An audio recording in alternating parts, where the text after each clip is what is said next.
invited me to be here with you today. It's really an honor and a pleasure. Obviously, you guys are the change agents in the world, so thank you for being that. There's probably a million things you could be doing today. So you're here in your seat, ready to, you're going to have another tool in your toolbox as it relates to being change agents after you experience this capacity or skill. I'm going to time out. Let's just wait. Is anybody else out there? No. Okay. So I'll tell you a little bit about my, in a minute I'm going to coerce you all to moving up. Okay, just be prepared for that request, and I hope you'll comply. So my name is Sue Cosentini, and what I do for my life, my economic life, is I'm actually a carpenter and general contractor. My company, Cosentini Construction, has built or remodeled over 600 homes in my area. That's what I do for a living. However, this is my passion. I was introduced to this work in 2009 and was just simply deeply moved by what's possible once this skill is understood. It truly makes a difference in people's lives. It actually has scientifically been determined to cause brain integration, and brain integration, which basically means left hemisphere and right hemisphere, subcortical and cortical. Brain integration is an access to greater creativity, flexibility, stability, and definitely clarity. Okay? It also results in just a sense of satisfaction and fulfillment for both the speaker and the listener. Once you've established this skill, it definitely fosters intimacy and connection and trust. It enhances efficiency, productivity, effectiveness, and really can result in a sense of play and ease. And that's what's available out of the skills. Some of the thought leaders that have been integral to this distinction are Thomas Gordon, who wrote a book called Parent Effectiveness Training and Teacher Effectiveness Training. And some of the distinctions from that book are here. Dan Siegel, Matthew Lieberman, and Naomi Eisenberger, Otto Scharmer, Theory U, I don't know if you guys are familiar with that, Dave Logan, Steve Zaffon, Werner Erhard, Brian McNear, Lisa Feldman Barrett, who recently wrote a book called How Emotions Are Made, Yuval Harari, David Eagleman, a brain scientist, Franz Duvall, Robert Sapolsky, Charles Darwin, my colleague Ed Lisby, and me. So those are some of the people that are integral in developing this. So next, I just want to just get some feedback from you guys. What has you all, just anybody would like to share, what has you be here today? What did you read in the email, or what actually, I mean, clearly you guys are the ones, because you made it here and everybody else didn't, so yes, Steve. I'm really interested in the science of how people communicate with each other verbally, and how that verbal communication interplays with deeper concepts in nonverbal communication. I'm very interested in body language, and just this is, as you said, an invaluable tool in our arsenal as political organizers to be able to communicate with people in the best possible way. So that's why I'm here, to improve my thanks. Skills. Yeah, I don't think we'll get too much into the brain science, but I think you'll actually distinguish a lot of how our brains sort of operate just in practicing this skill. So, thank you. Yeah. Hi, it's a never-ending quest of being open-minded and also realizing that although I think I'm a good listener, I'm probably not as good as I think I am. Yeah, cool. Thank you for being here. Yeah. One of the main reasons for me is that I read a book when I used to live in Chicago about emotional intelligence, and by developing these skills, listening skills, it sort of gives you a better understanding of that emotional intelligence, because now you are the audience, or the receptive audience, listening to someone who's actually saying something, and there's always emotion behind it, and being able to discern those emotions through that verbal. Yes, absolutely. Daniel Goleman, Emotional Intelligence and Social Intelligence, are the two books that he's written, and that is definitely part of this. In fact, that's very true. There's always emotion embedded in any communication for the most part when it comes to human beings. Yeah, great. Anybody else, what got you here today? Want to share it? Oh, yeah. as activists, sometimes we have tendency not to want to listen to one another. So we all need a little improvement in that. That's what I'm here. Cool. Well, you're going to definitely have a greater skill in that. Okay, great. So I just want to so we're together to let you know a little bit about. Thank you everybody for sharing. We're going to move on, and I want to just say that we're going to be together till about noon, and really it's just a bunch of presentation, a little bit of lecture, and then some exercises. So as it relates to that, if you could move in, because you will be talking to each other, so if you could move in a little tighter, that'd be great.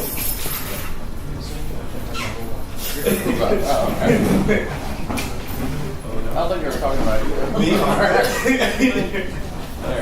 No, I don't mind at all. It's probably easier to see that. I want to make sure that you're sitting next to someone. Everybody, I want you sitting next to someone. All right. I'm sorry. We're going to find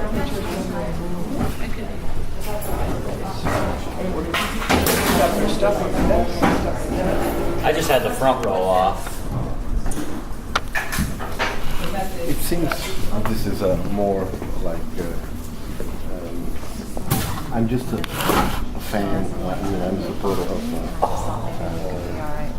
handles. I'm okay with that. I'm okay with that if it's okay with everybody else. This is what is this about? This is your Progressive Action Network, and they hired me to do a little workshop on listening. Will we have enough light for that? Well, I'm not involved in any organization or whatever. I'm just a supporter. That's all. Yeah, well, you're welcome to be here. Okay. I mean, you don't have to, but you're certainly welcome to be here. It was open to anyone. I think that it was Yeah, that's why. I'm here. yeah, have a seat if you'd like. Okay. So. Did you sign up online? I can't remember. What's your name? Okay, so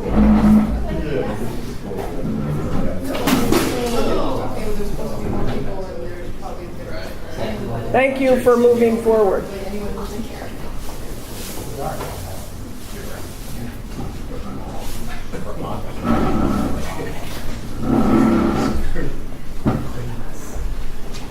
Okay. So I don't want anybody. It's a very.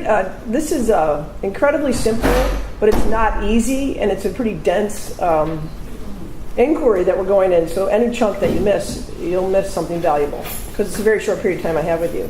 So I wanted to say right off the bat that this is not listening 101. Okay, this is not about eye contact. I'm not going to talk about that. That's a precept. It's understood that if I'm going to engage in a conversation with you, I'm going to give you my attention. I'm not going to do this. I'm not going to pick up my phone, okay? Obviously, your phone needs to be put on off when you're in dialogue with someone, if it has any meaning to you, okay? So we're not going to talk about this. This conversation is more about kind of what's going on in your brain as opposed to body language. Body language is huge, right? If you and I are in a conversation and I do something like this, I mean, you're shut down. We're not having a conversation. We're pretty much done, right? So we're not going to talk about that today. We're going to go way past that, okay? So here's the deal with respect to this skill. I'm just going to tell you this in the beginning. I'll tell you during. This skill is very useful in highly charged situations. When you're dealing with people who are very activated, it's extremely useful. However, it's also useful all the time. But that's when you want to really deploy it. That's also when it's hardest to deploy it. But that's when it's really powerful. So, first thing is, does everybody have paper and pencil? I want to make sure. I have some up here if you don't. Anybody need any? Stuff on the fine if you want to borrow one. You got in your hand? Oh, good. Anybody else need that? Thank you. Everybody good?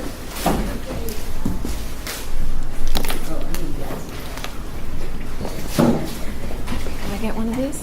Yep, yeah, for sure. That's what they're doing. Okay, so now I just want to take a minute, and what I want you to do is just think about an area of life. These are areas of life. This is to give you an opportunity to just sort of stimulate thought. I want you just to think of something in your life that you want to have a breakthrough in. Maybe you're dealing with in your life, you're grappling with, something that is you're putting up with, ignoring, resisting, or isn't working or not working as well as you'd like it to, or maybe something you're really excited about. Could be anything. It could be as banal as, I just don't know what color to paint my bedroom ceiling. It could be that, and it's much more useful if you pick something that matters to you and something that you really care about. And it doesn't have to be anything major, but it's good when it's that. So I'm going to give you a minute just to think up something that you'd like to go on a mini inquiry on, just something that you've been grappling with in life. And I'm going to give you a minute to do that.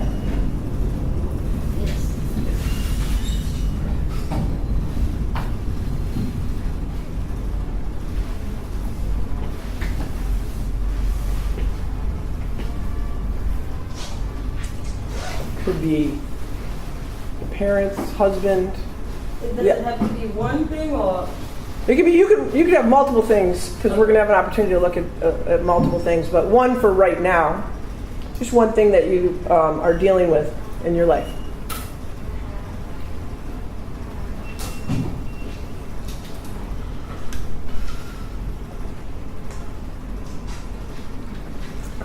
All right, so next what I'm going to have you do, and this is why you need somebody next to you, I'm going to have you turn to the person next to you, pick an A and a B, and then look back at me. So you need someone next to you. So it has to be, you'll have to pair up. okay, all right, sure. Yeah. There you go. Okay. You there. There you go. Everybody good? Well, you can probably move next. There are two people. Correct. So I'll be A. You want to be A? Which one of us is A,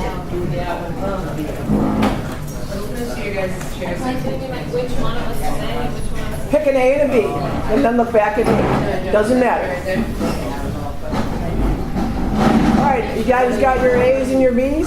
That's hard. That's hard. It's already a hard thing to do. Yeah. It takes some time. You'd be surprised how long that takes. Okay, everybody. B should be two other people, right? You're sharing with a partner. A and B? Nope. No. You You're two. A, you're B. Got it? All right, awesome. So here's how it's going to go. A's, you're going to speak to B's for a minute and a half about whatever you want to talk to them about. Whatever you want to talk about in your life, you're going to talk to B's for a minute and a half. B's, you are not going to say anything to A's. Nothing. You can nod your head so that you know that they know you're paying attention. Okay? A lot of times we get worried that they think that we're not giving them our attention, so you can nod your head. That's it. Don't speak to them. When A is done, and you'll know they're done because I'll tell you they're done, I'll say stop. B's, you're going to write down whatever came up for you while A was talking. It could be something you wanted to say to A. It could be anything that comes up for you while they're talking.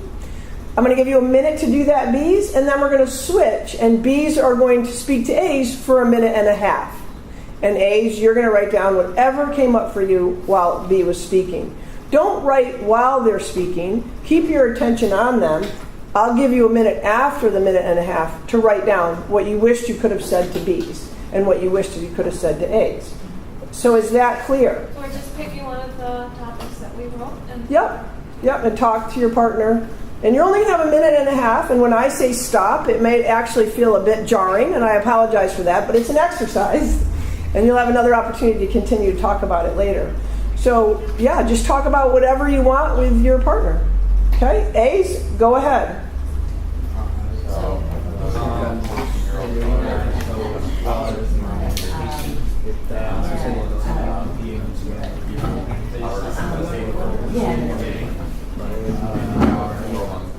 we're talking about purpose and scheme. You don't know how to compare it to other things. They have so much money in there. And perhaps Paris is a little bit smart. And I know where you from one that's like so great college.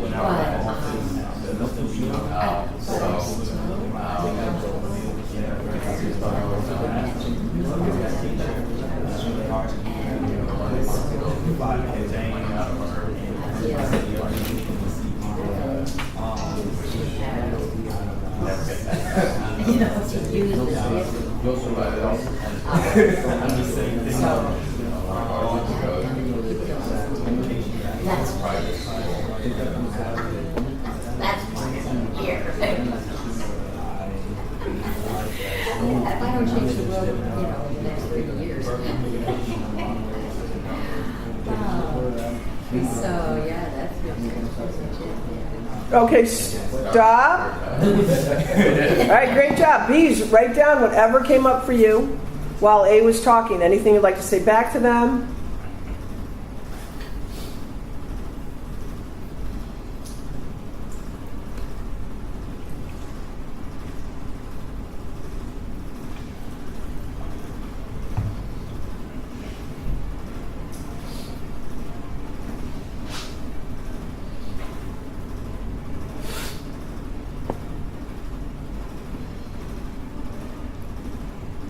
Okay, you guys got that down?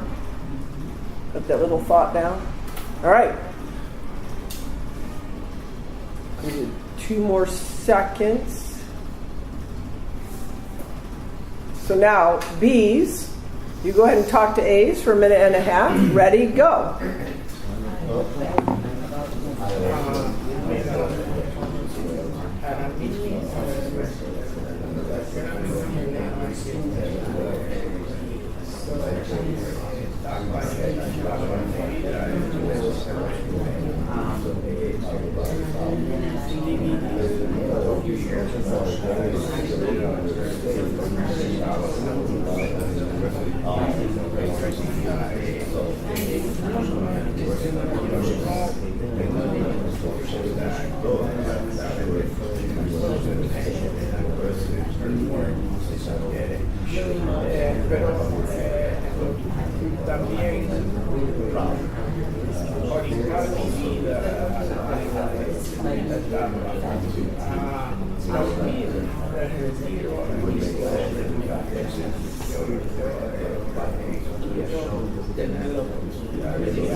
Comfortable doing so.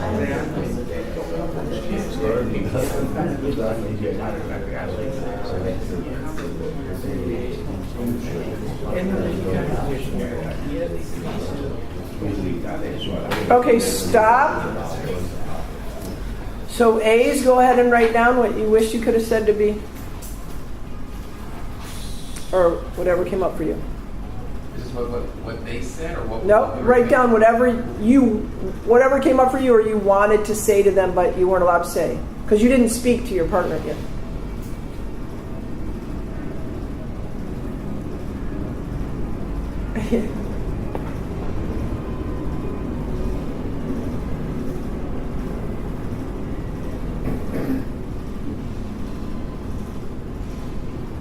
You can just be whatever showed up in your mind,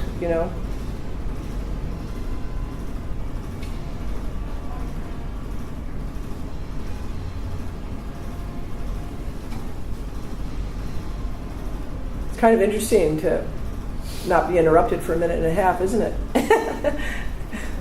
It's not very long, but we're not used to it.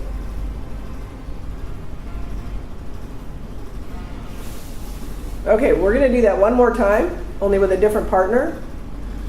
So if you guys turn around, you'll have a different partner.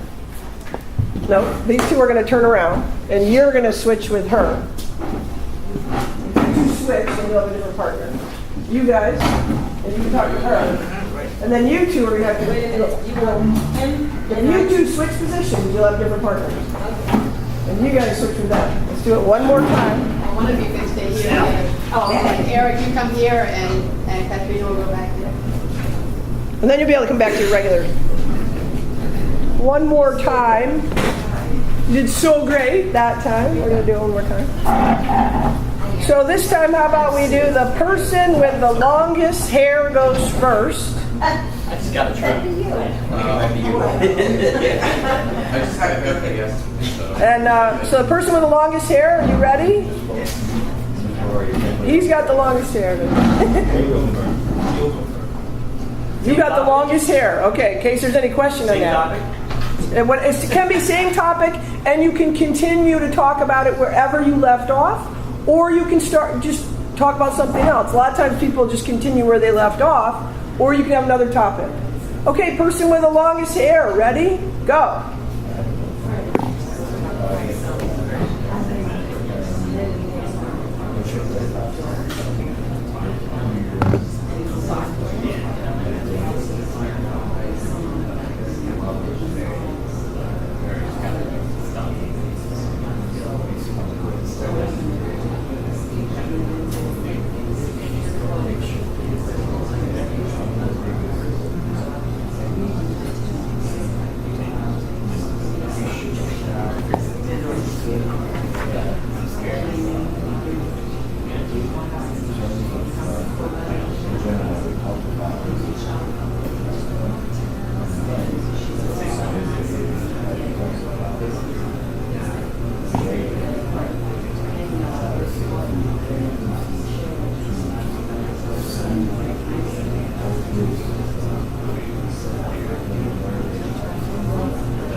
Okay, stop. Person with the shorter hair, write down what you wished you could have said back to the person with the longer hair.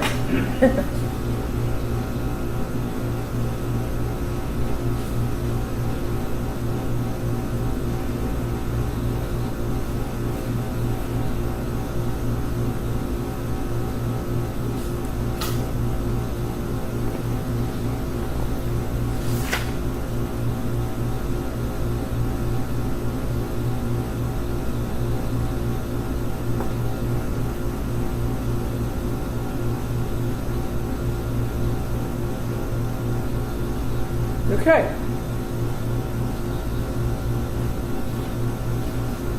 All right, great. So person with the shorter hair, it's your turn. Start now.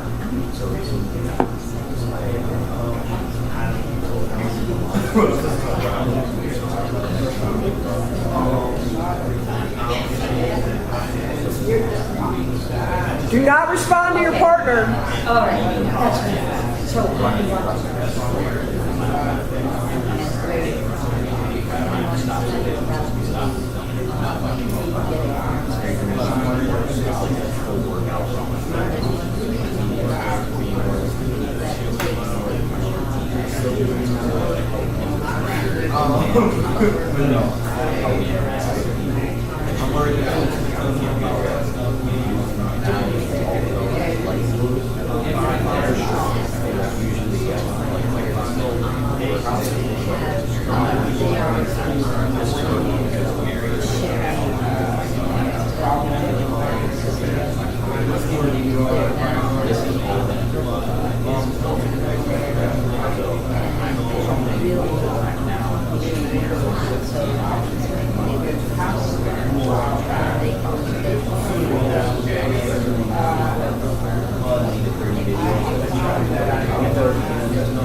Okay, stop.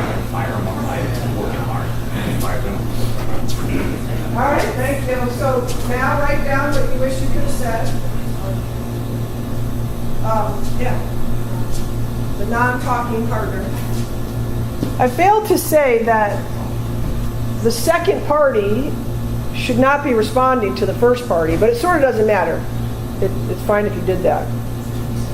Your time to speak was not intended to be about them. It's okay if you did that, though. Not a big deal. Okay, great. So now what I want you guys to do is, without telling me what they were talking about, what your partner was talking about, just say what you wished you could have said to your partner. Yeah. Then I totally relate to what you're saying. You wish you could have said that you totally related. Okay, cool. Right, exactly. Great. Thank you. Anybody else? Judy, Say it again. City University of New York. That's what I. You wanted to tell them City University? Yes.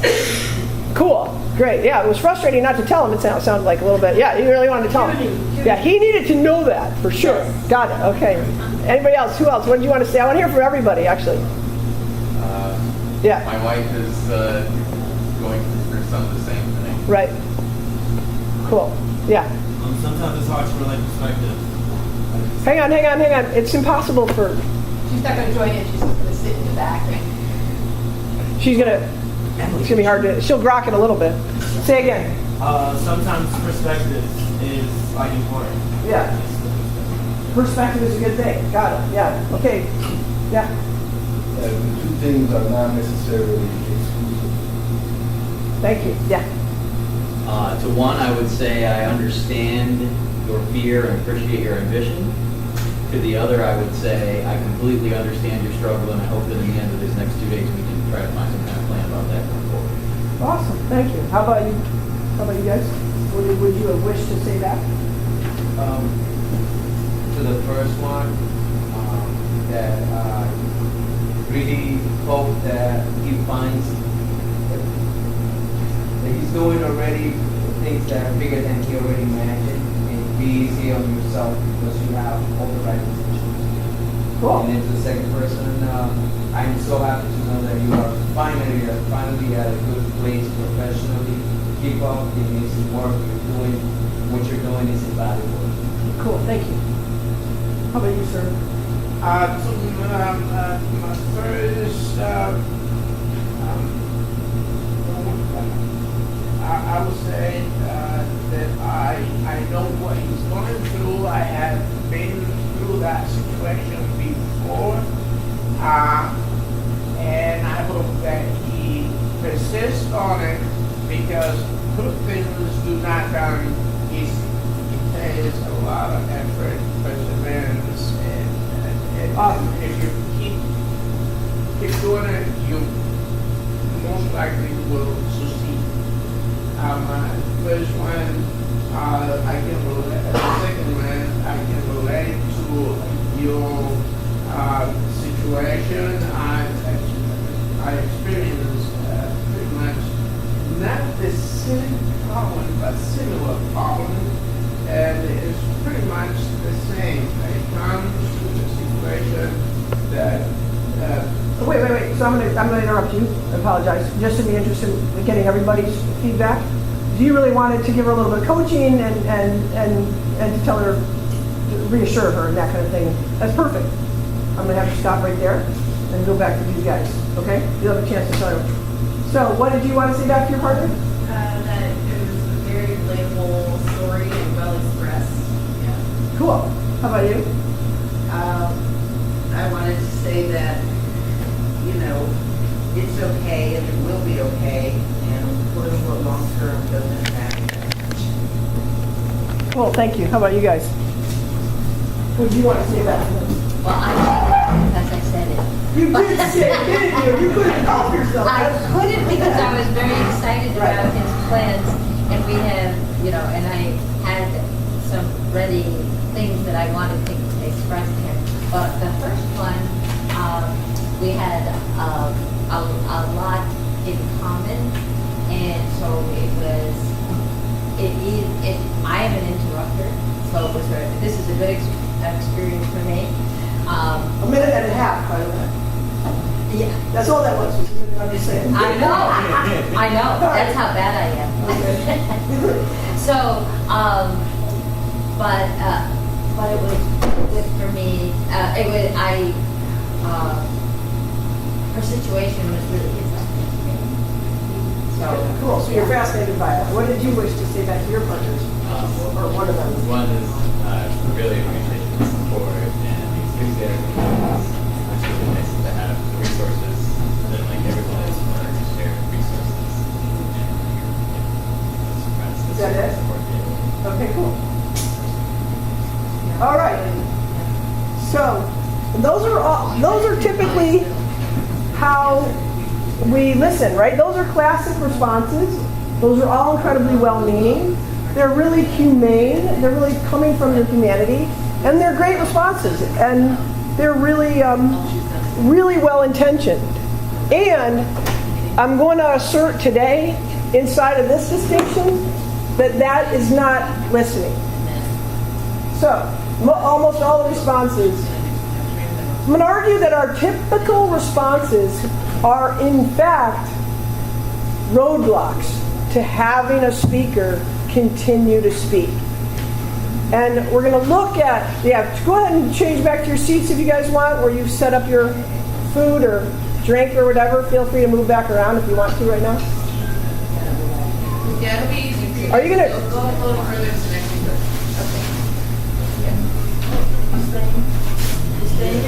Oh, am I?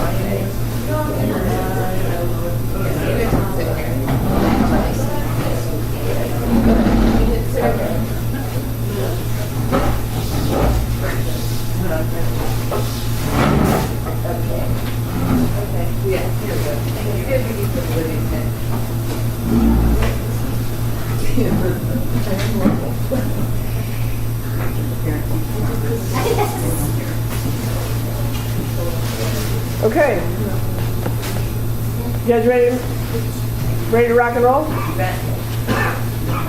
So, ladies, what we just did is we distinguished the typical way that we listen to other people. And I'm going to now go through what those typical responses are. And we respond like this because it's pretty much the default setting for human beings. There's nothing wrong with this way of communicating. I'm going to give you another way to communicate with people that I think you'll find a lot more effective and powerful than the way we typically do.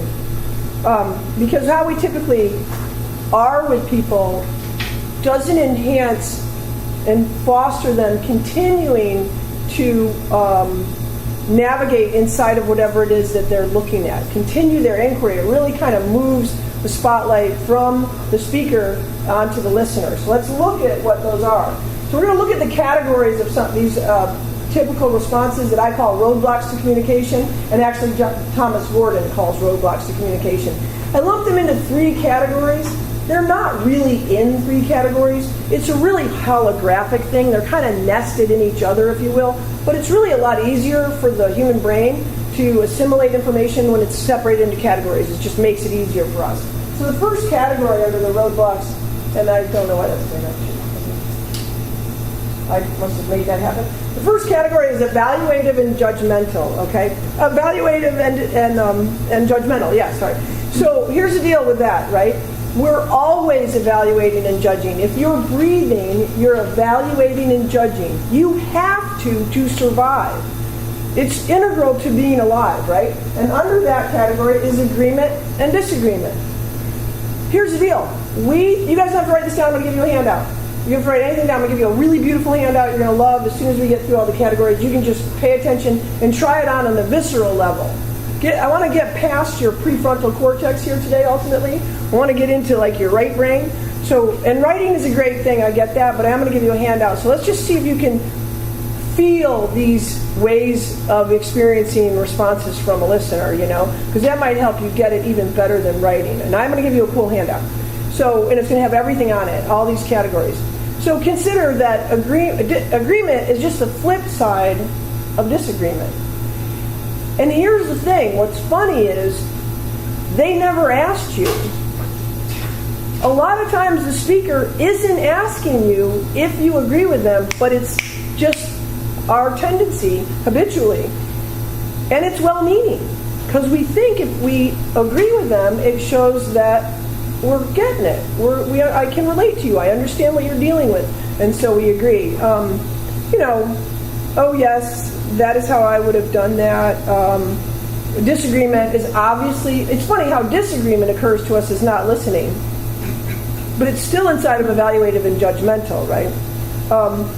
What's interesting about this is all of us think that that's a way of expressing that we're listening, right? Which is really an illumination of how incredibly unconscious we are inside of this domain of communication.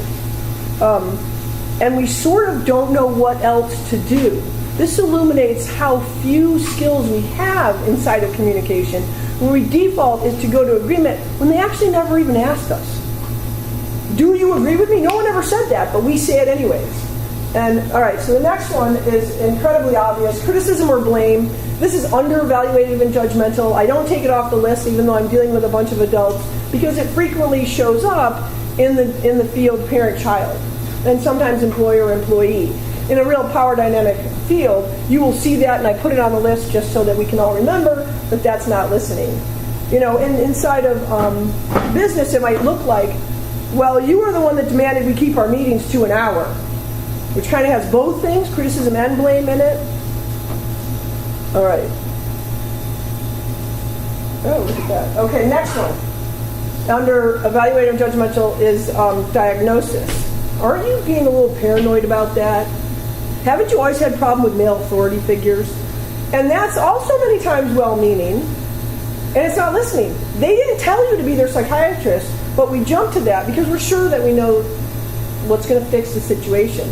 And a lot of these are about fixing. We're the cognitive ape. We love fixing. It's my favorite thing to do. I'm a builder. I want to fix everything. It takes all I can not to do that when I'm engaged in dialogue with people. And it's great, right? Because we feel if we can fix another human being, that's like being a superhero. And that's pretty fun. And they didn't ask you, but we still go to it. Oops. So under evaluative is also praise.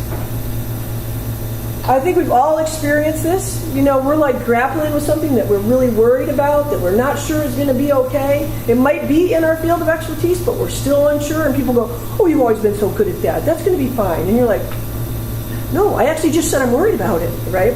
So examples of that is you're so good at that, you'll do great, right? And we're just pumping people up instead of actually getting what it's like to be them in that area that they're kind of concerned about their capabilities in. So the next category, does that resonate with you guys where praise just freaking shuts you down? Like you get praise and you're just like, you're done. You're done talking. There's no more examining that area that you're looking at. You're stopped, right? Roadblock. And it's classically what we do. Next series, problem solving. Problem solving is probably everybody's favorite. We love to fix other people. We're sure we can.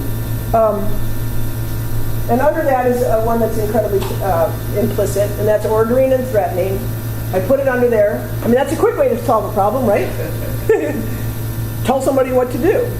If you can't take care of that room by 3 today, you're not going to Tom's house. Just deal with it. It's part of the job, right? Why don't you just stop worrying? You'll do fine. Which kind of has praise, ordering, threatening, and reassurance all in one. Which also shuts somebody's down. All right, under problem solving is also advice. And I don't know about you guys, but I've always got some great advice for people, right? Why don't you bring that up at the next admin meeting? What I think you should do is, let me suggest, right? It's all inside of advice, and advice is very well-meaning, and it's not listening. You're telling them what you think is the right thing to do, and you guys listen to people for a minute and a half, and you had a bunch of stuff that they might do well listening to you about. They're not done yet.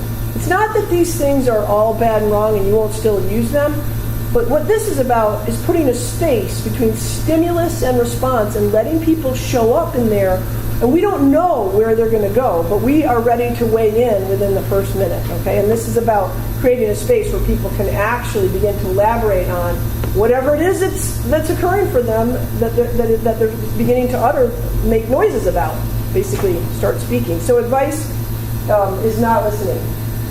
Number 7 is questions. Questions is the hardest one for people to get. They say to me, well, when I ask questions, it definitely shows that I'm listening. No, it doesn't. Consider there's 2 reasons that we ask questions. The first reason is that you can take in 4 times the amount of information that they can speak. So they're not talking fast enough for your curiosity. So you start launching questions because you don't have enough details.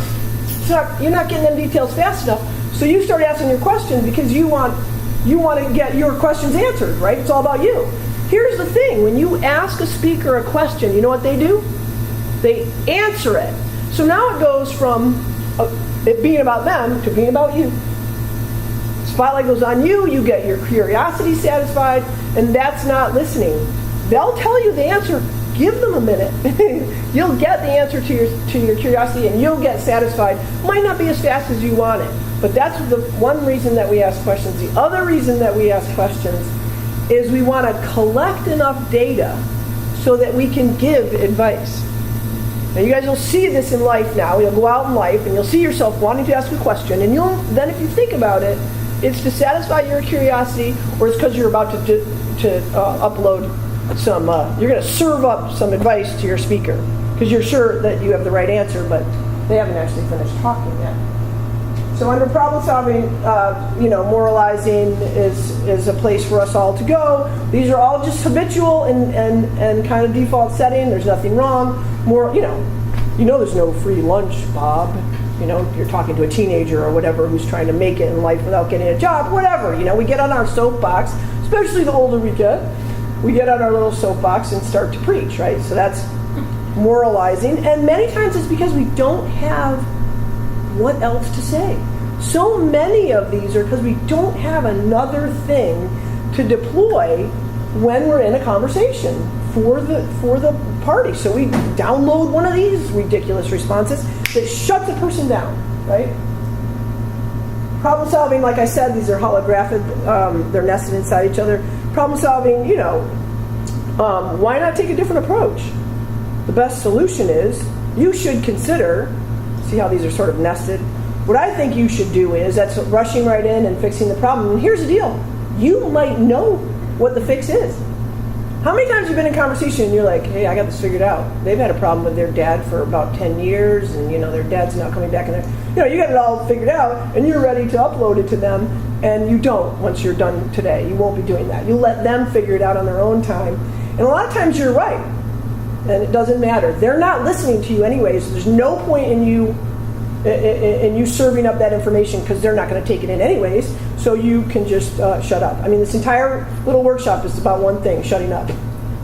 But I'm going to give you some tools to help you do that. I've done this 3 times. I love it. I can't shut up. I have to say. Yeah, this is your third, right? Yes. Yeah. So then the next category is avoidance. So under avoidance is reassurance, right? You'll feel better tomorrow. It's not that bad. And that's kind of a way for you to get out of how uncomfortable they are. You're uncomfortable with how uncomfortable they are, so you're making an exit strategy with reassurance. And here's our favorite. Everybody relates to this one. My similar story or experience. And we all launched this one, right? And it's very well-meaning. Don't get me wrong about this. We mean well with this one. And we've all experienced how it shuts us down, right? I mean, anything. You can talk about your vacation or your promotion or whatever, and people go into, when that happened to me, or when I was in Costa Rica or whatever, right? And it's hard to not do this, and it shuts a speaker down. And here's the thing, and you're going to discover this today. It isn't similar. Their experience is actually their experience, and it's really deeply different than yours. And if you spend a little time with them, you'll see how different it is. But that one is classic. And when we put it under reassurance, I guess, because it's to reassure them that we know what they're dealing with. right? And they weren't done talking about what they're dealing with when we go to that one. Okay, then I'm not sure why I've got logic. Well, I guess logic's under avoidance, because if I impart a bunch of logic, maybe you'll figure it out. I can put some wrenches on you, and then I can get away from the agony that you might be in. Well, Sue, we had limited time last year, and only some ideas were evaluated. Experience tells us that. Do you realize that, statistically speaking, this is how this works, right? We impart a bunch of logic. I love logic. I think people should be more logical. You know, it's like I want to bring it to all my conversations, bring that. And it doesn't do a bit of good. They're not going to change what they're thinking. It's like what you were talking about. We are extremely emotional creatures. We are irrational. There was a gentleman in my workshop one time. He came with his wife. I think they came for a reason. And he was sitting over here. She was over here. He was paying rapt attention. Somewhere in the middle of the workshop, he goes, oh, wait a minute. He puts his arm up, and I go, yeah. He goes, so I don't have to understand her? And I go, exactly. And you'll find today that it's you don't have to understand them because they're irrational anyways. We're all irrational. We are motivated. The reason the word motion is in the word emotion is because it is what motivates us. Our emotions are those things that move us around the planet. They're pulling the levers in the background. You can pretend to be rational, but you're not. More and more brain science is proving that every single decision you make has an emotional underpinning or an aspect of it. And in fact, they've discovered now that there is no part of the organ in the brain that's solely dedicated to emotion. It's all over the brain. Every single thing has that imparted to it. So that logic won't do you any good. So stop it. And that's not the easiest thing to do. So sympathy.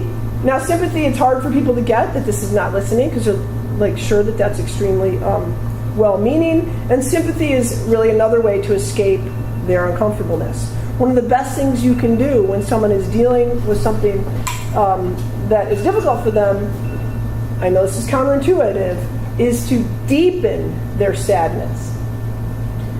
So, if someone just lost their son, instead of saying, oh, I'm so sorry for your loss, you could say that too, for sure. But you could say, wow, sounds like your son was a really cool kid. Now, that might make you start crying. True.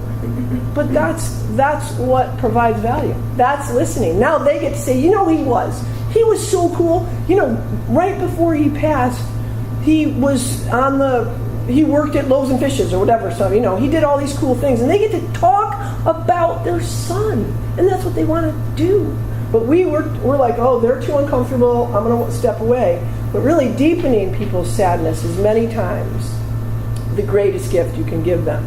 And sympathy is still valuable. The other one that we use inside of sympathy that I'm sure all of us universally experience, which is I understand how you feel. I mean, I think we all. As soon as it's deployed within a minute of us saying what we've experienced, someone goes, I understand how you feel. You're like, nope, there's no way you understand how I feel because you're actually not in my skin sack. You're in your skin sack experiencing your experience of life.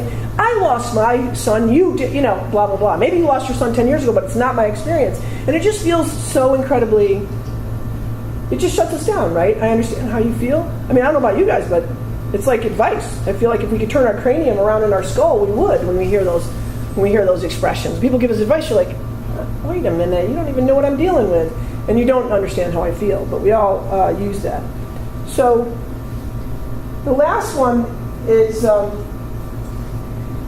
really something that arises with your significant others, people close to you, where they'll say, they'll say X about you. This is one of the hardest times to practice listening when it's about you, but it's really powerful when you get it. Like they'll say X about you and you'll say, that's not what I meant. You're wrong. At least I did not, but you did that, right? We when it's about us, we immediately come into the equation and assert that their definition of what happened is totally not accurate. But the thing is, it's what they think is true. It doesn't matter what you think is true. They think that's true.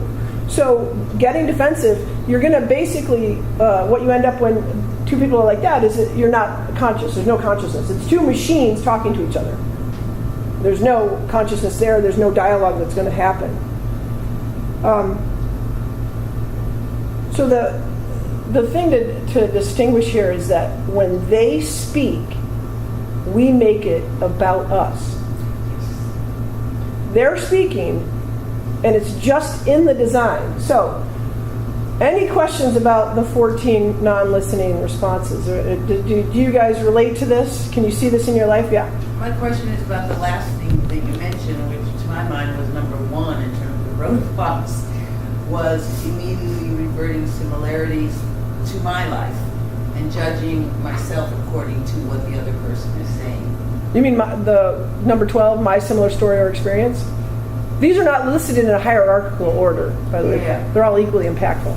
Yeah, I just know how not being able to get out of my story.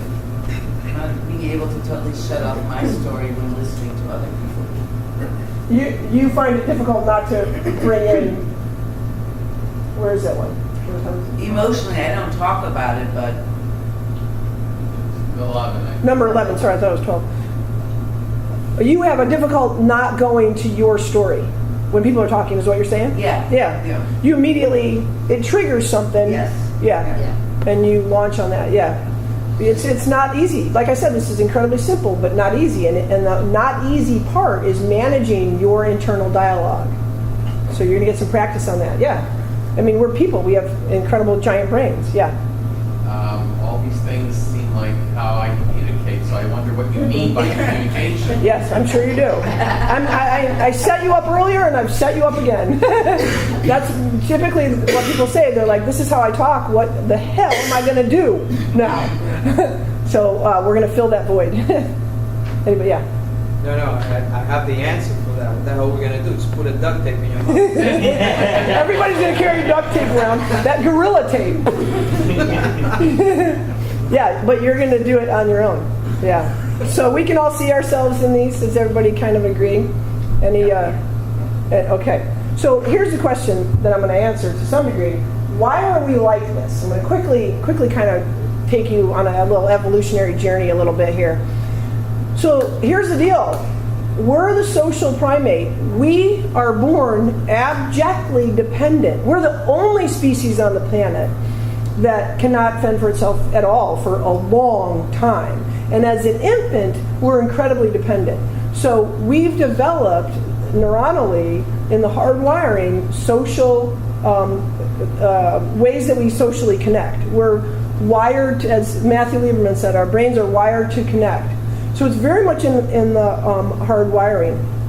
Our success as a species, and we're highly successful, right? I mean, do you see any other creature on the planet other than bacteria and maybe viruses and I guess termites than there is Homo sapiens? We're extremely successful. And the reason we're successful is we cooperate. And that's why Homo sapiens were able to kill all the mastodons on every continent, Arctic continents we killed every large fauna, whatever place we went to, and we did that through cooperation. I mean, if they didn't have each other, they wouldn't be able to take that mastodon down. So cooperation became to be highly selected in us. So that's why social dynamic is actually coming to be determined more important than physical needs. Because you can't survive without another human being. So you can't get food. So your social ability is infinitely more important than even having physical comforts, physical amenities to accommodate your survival. So our connection to each other is more important than anything. In fact, studies have proven that people will sacrifice significant income for greater social status. So we're always wanting to be socially significant, and that's part of the reason some of those utterances arise out of our faces when we're in dialogue. So they're really in your hard wiring. In fact, I don't know if you guys know, but this gentleman particularly, Matthew Lieberman, has determined, amongst others, you know how our brain is 3 pounds. It's actually bizarrely large for our size of primate. It's strangely big, and people entertain the notion that the reason we have a large brain is because of arithmetic, physics, agriculture, metaphysics, philosophy, stuff like that. No.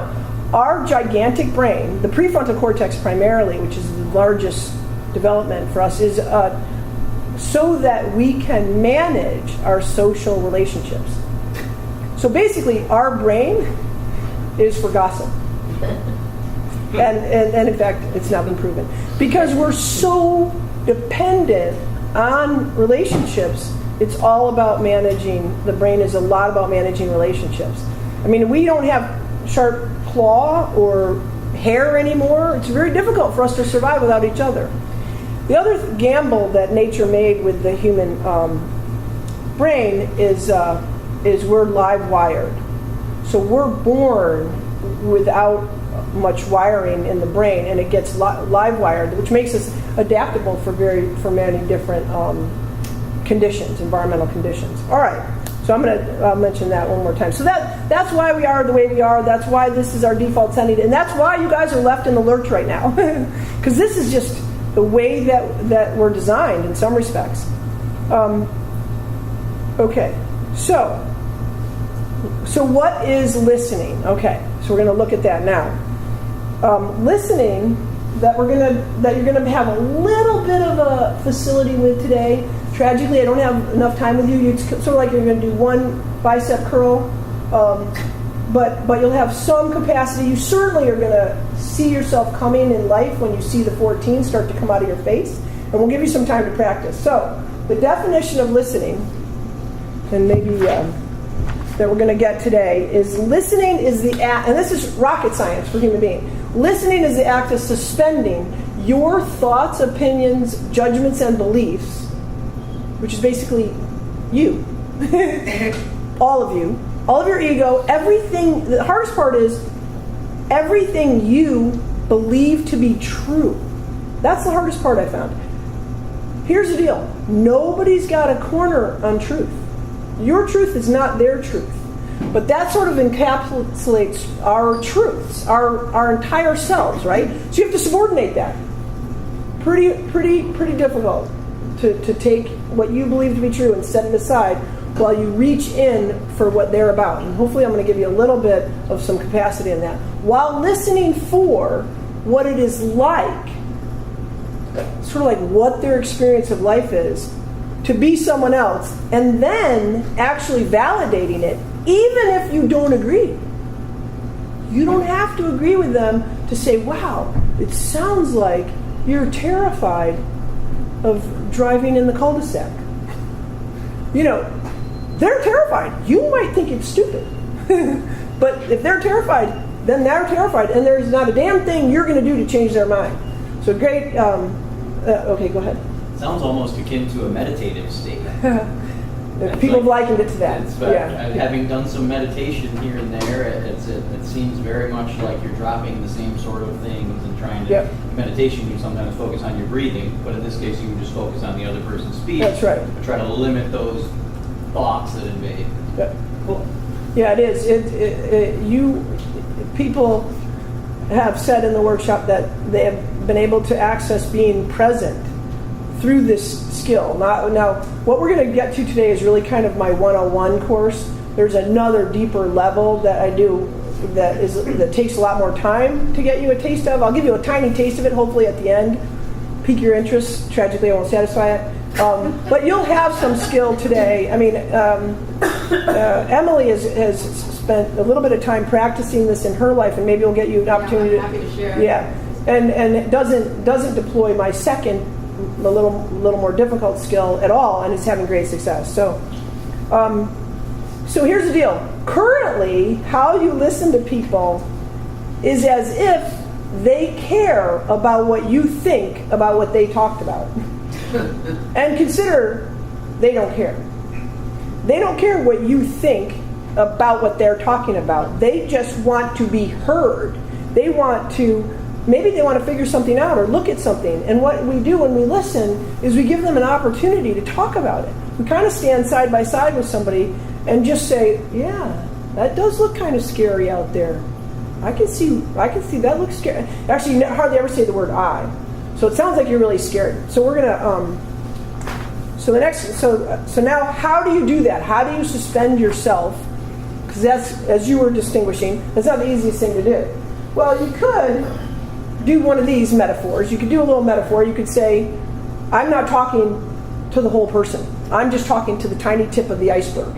That could be something you could have in your head, like, clearly there's a mystery here, and I can't see what's below the surface. I'm just seeing the tiny tip. Or you could take on that you're talking to an alien who lives in an alien land, and you should subordinate your stuff because it has nothing to do with their world. You're not, whatever is coming up for you is not what's there for them, so don't say it because it's not true anyways. Just stay exploring their land. You could do that. But what I like to do is remember that who we are is basically a network of neurons, a network of interconnected firing neurons, right? That's what a human being is. And here's the deal. Like I just said, we're wired on the cord. We're live wired. So people's past and what happened has everything to do with what they're saying to you right now. And you have no idea what their past was. So it's a complete mystery. They are a complete mystery to you. So here's the thing about the human brain. It's tens of billions of neurons. It's hundreds of trillions of connections. It's by far the most complicated device known to man, the human brain. So that's what I use when I'm in practicing listening with something. I remember that I don't know what's going on here.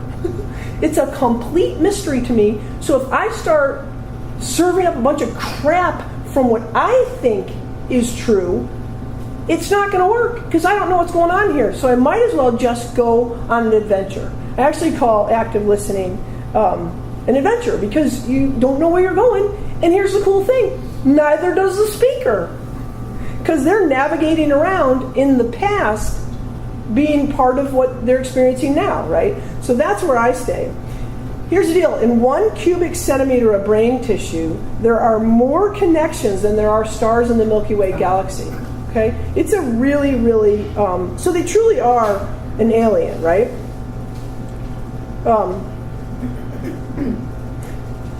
Yeah. So we're live wired. So in fact, your emotions are not like their emotions because our emotions are linked to our experiences. It's sort of like a human being is born unfinished and they get wired, everything gets hooked up in life. All right, so you have to, when you subordinate, yes? So when you reference the hard wirings of the brain, is that like a developmental thing, like we're born with a bunch of loose connections and then as we come up they're connected and they're permanent? Or do you mean that these live wires are always kind of reconnecting through our lives? What I mean to say is so hardwiring is actually not the right expression anymore because everything's plastic now. Some of that evolutionary stuff is baked in. You know, the social, that's why babies have those adorable smiles. So you fall in love with them and you take care of them. Yeah. That's linked in. It's you know, I mean, we want other people to like us. Loneliness is a neuronal event. You know, when you experience loneliness, it's why we punish people, right? With ostracism, because we love being connected to other people. It's really, so that's sort of in the hard way.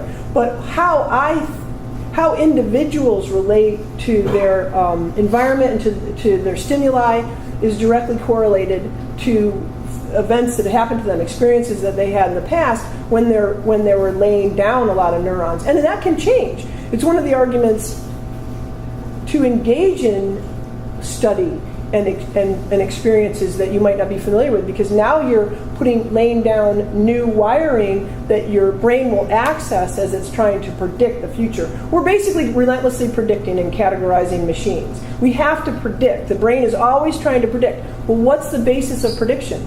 The past, right? So it's always doing that. And the past is very different for all of us because the brain is getting wired up based on experiences when we're little. So that's what I kind of mean with that. So that helps me remember that how the world occurs for anybody is very different from how it occurs to somebody else. Because their past is something their genetics I don't know about, which has a lot to do with who they are. Their parents, what happened to them when they were little, where they grew up, all that stuff brings into that person a totally different experience of life than another person. And certainly me, and I dialogue with them. So it's a complete mystery. You're entering this world of, I like this picture because it kind of is like, woo, what's going on in there? It's like weird. And it's three-dimensional. So you might have someone that starts a conversation and says, there's just not enough hours in the day. And typically we might come in and say, yeah, it sucks, doesn't it? I don't have enough time. I've got 3 jobs right now. It's blah, blah, blah, right? But if we actually shut up and give them a little time, they might go to this. That you might say, yeah, it really sounds like you're having difficulty making your life work and making everything fit. And then they might say, yeah, I hardly ever get to see my husband. And right there, we might launch in what would be a typical response to that. And I don't even do it anymore. Yeah, I miss my husband too. Number 11 is the one that pulls the hardest. Or I miss my wife too. But if we listen and we say, wow, it sounds like you really miss your husband, then she'll go to, I know that he is trying to do what is right for us, meaning work all the time, right? So it sounds like he's working all the time. Yeah, I'm really kind of worried he's avoiding us. And then you'd respond with something that keeps him, maybe he's bored. Maybe he's just bored with me. So you really think your husband wants some more excitement in their life? Yeah, I think he wants some more excitement oh yeah. Who wants to be with someone that is no fun? So she finally gets to where she's going to go. Oh, we have no idea where she's going to go. She could go to, I think he's cheating on me. She could go to, I think I'm going to cheat on him. We don't know. But she went to this. Who wants to be with someone that isn't fun? So she gets to a place that she figured out on her own of like, oh, I'd like to transform who I'm being with my husband, and maybe he'll come home more. That's just a crappy little example. But it kind of shows that when you be with someone and let them go ahead and navigate around, then they find their own way through. So what we're going to see today is the most important and impactful and influential conversation that anybody is having at any given time in their life, and this is really good to remember, is the conversation that they're having with themselves. That's the one, that's where the rubber hits the road.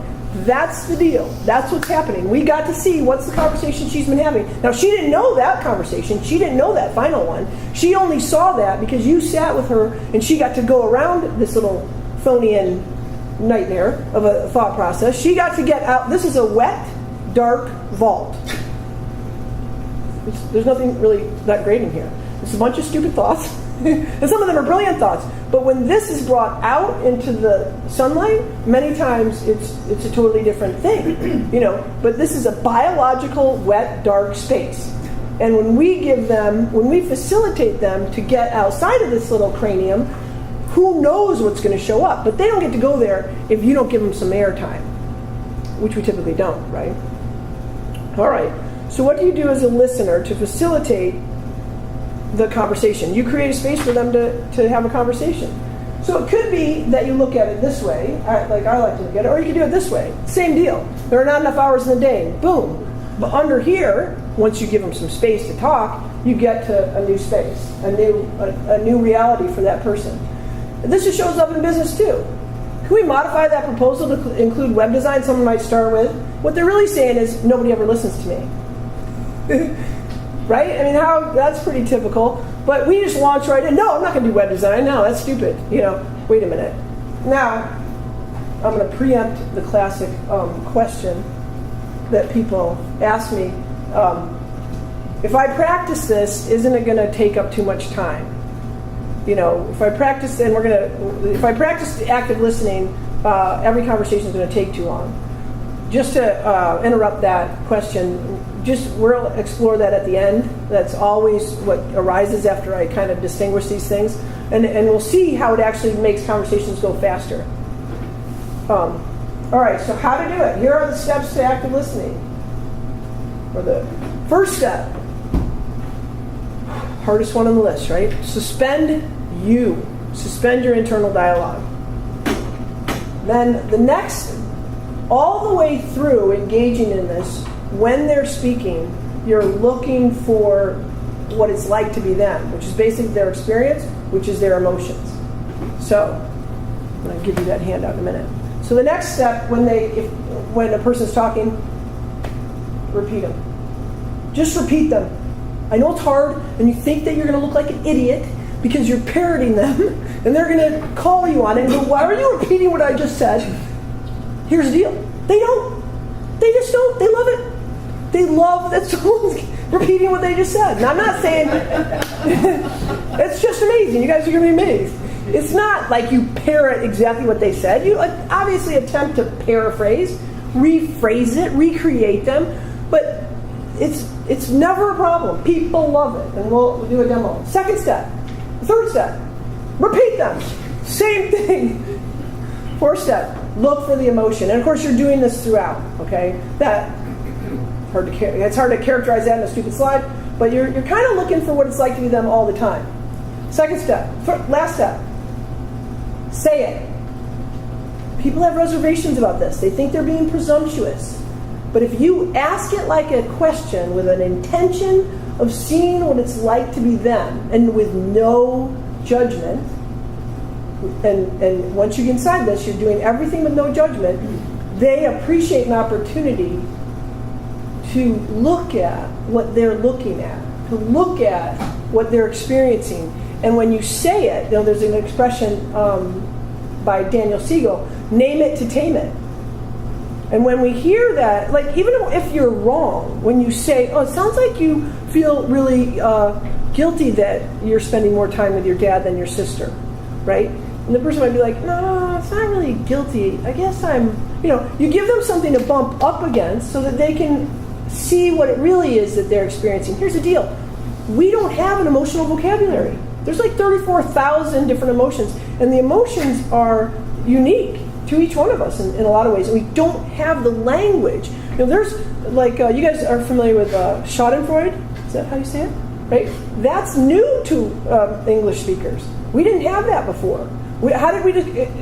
Somehow we didn't even say it. Now it's an emotion that we have available to us, right?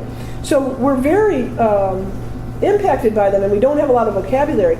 And articulating it makes a huge difference. That is the access to those brain things I said in the first slide in terms of integration and certainly clarity. So say it. Say it even if you're wrong. You'll see in this skill that you have to be willing to be wrong. So I'm just going to get to the last step, and then we'll repeat above. So that's active listening. So here are examples, and now let me get you this handout. That was my question, so we'll all get Yeah. It's just like listening if you're quiet long enough. Exactly right. So, I'm going to take one.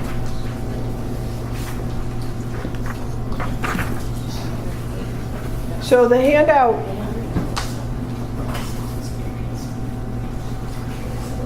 Wait till everybody gets one.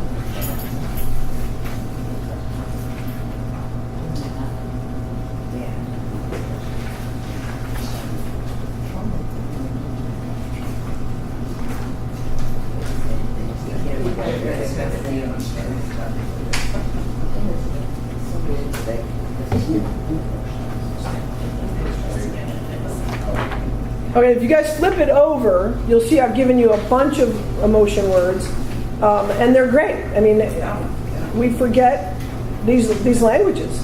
We forget this vernacular. We're going to put that back on. Oh, so that's just at your disposal. Obviously, I can't insert that into your hard drive, and I wish I could. You will, if you practice this, you'll get better. These words will begin to occur for you more. And you might be struggling at first with some of those. So the bottom line is active listening, quite simply, is keeping the focus on the speaker. With asking them you questions. Now everybody says, sounds like is basically a great way to start it. And people say to me, well, I can't say sounds like over and over again. Yes, you can.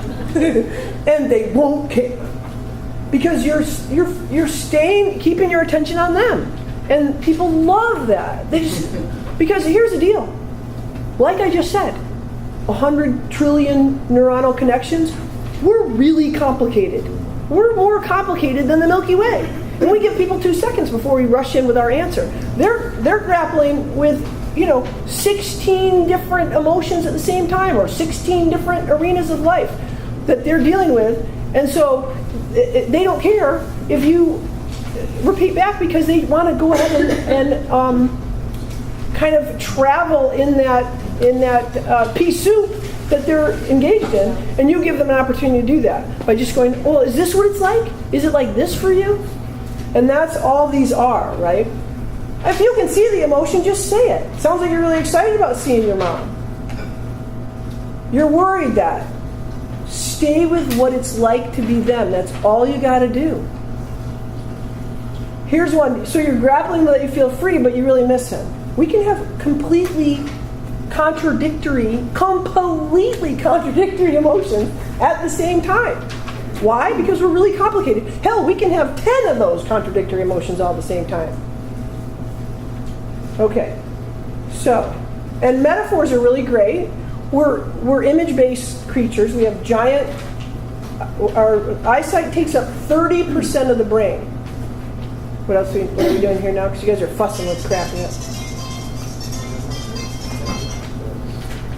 Y'all good? So talking in metaphors is really useful because it presents an image, right? So that actually really helps people see whatever it is that they're dealing with and have them move through it. Okay, so what I thought I'd do now is give you some examples, okay? So what I want you guys to do, I'm just going to maybe work through you a little bit geographically. If you guys could say quickly what it is that you said to your partners, any of your shares, I'm going to show you a listening response, okay? So can we start with you, Sue? What was it that you shared with your partner earlier? Trick question. No, I said, oh, I see you have a sense of purpose. No, what did you talk about? Yeah, I talked about sense of purpose. You talked about your own sense of purpose. Right, or lack of. You talked about your lack of purpose. Oh, because I had... But actually it wasn't that, it was my need for a sense of purpose. That's what I talked about. Sorry, I worked through that. Oh, okay. So she would articulate something along those lines, and I would say, so Sue, you guys have name tags, thank you. So Sue, it sounds like you are kind of drifting in the wind, like wondering what's the purpose of your life. You'd really like to have something that you're fully engaged in. Is that? I'm more afraid of not having a sense of purpose. You're more afraid. It scares you to not have purpose. Right. That's a listening response. And then she would keep talking about the fear that she's feeling that we don't know where she'd go. It'd be like a trajectory. And in fact, through active listening, that dialogue might quickly go to what it is that's making her afraid. And we can explore that as we do practice together. What did you talk about with your partner? Self-expression, leading to a lack of a sense of purpose. Inability, same. We had the same. Inability to express myself as a Connected to the lack of purpose. yeah. Oh, so you want to have full self-expression, but you don't really have a vehicle for it. Yes. That was a listening response. What did you talk about? I wasn't here for that. Oh, that's right. What did you talk about? I'm just showing you guys some examples, and then I'm going to have you guys practicing. What did you talk about with your partner? The first one is the two or a dilemma I have are the two things that I want in my life. Is one in terms of contributing to a progressive movement in my life, and also just go and pursue my lifestyle at this stage in my life, which is traveling and different places. Oh, okay. So you were I'm dealing good. with that problem because Right. I feel that if I go away and I pursue my life, the group that I am in will probably suffer, and probably I don't know what will happen. So Got it. So you're stuck between a rock and a hard place in a way. Right. Debating whether to pursue what you'd like to experience in life together with having this commitment Right. to this progressive. Got it. So that's a listening response. You guys are getting it now? Okay, one more. What did you talk to your partner about? About the huge undertaking of starting a company and not being able to share the vision or have the people assimilate what I'm trying to accomplish here with the staff, so that they can work with the same intent. Oh, cool. Okay, got it. Who wants to give that a try? What he just said was starting a company. Yeah, so starting a company and can't seem to get it. Well, I'm doing a listening response. You can't. So you go ahead and try, Steve. So it sounds like you're struggling to find a balance between having good employees that appreciate the vision of your new company and being able to grow that company. That's pretty good. All right. So Steve, what did you? Thanks, Tom. What did you want to? What did you talk about earlier? The first one I spoke about with Gina was like a kind of an existential crisis in my life, where I feel like I'm almost 35 years old and I'm kind of getting to the point where I want to start to root and settle more in many elements of my life, and I'm just trying to situate myself into that. Cool. Who wants to try a reflection response for Steve? Anybody want to try that? Are you guys listening? Yes. Go ahead, Kat.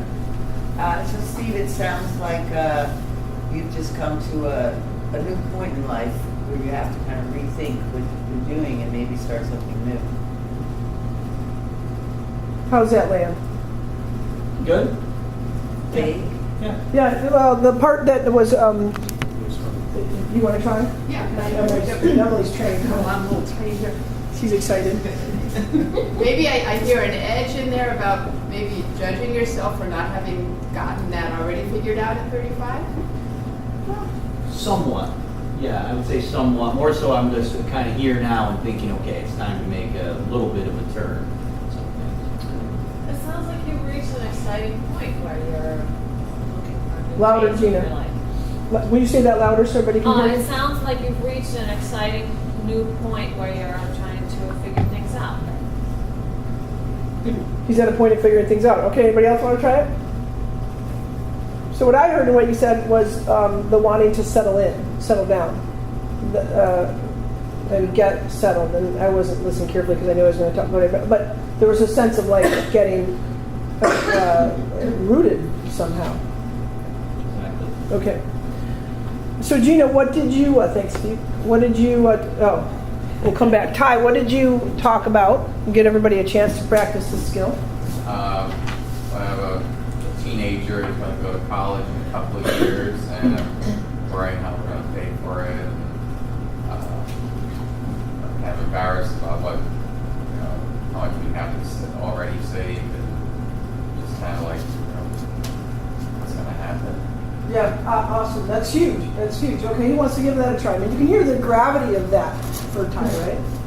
Just a quick question. Now, since this is kind of like a bummer of a topic, is it okay to deepen the sadness here? Like, it sounds like it's going to be a really hard struggle for you to be able to make ends meet. Or is that a bad thing? No, that's probably what he's feeling. Yeah, sounds like this is. Yeah, that's. I mean, yeah. You can really kind of go anywhere as long as you keep it with them, because they're going to let you know, like, it's not that bad, or whatever they're going to say. And here's the thing, it's interesting because you have to deal with rejection in a way when you practice this, because you can be dead wrong. And the thing is, it's okay. It won't kill you to be wrong when you're in service of what another person is looking at. And they say, oh, it's not even like that at all. And it's like, oh, okay, it's not like that. Is it like this? Just go ahead and try it again. Okay, go ahead. It's communication as you're defining it, or for example, with the validation, is it to make the person feel good, or is it,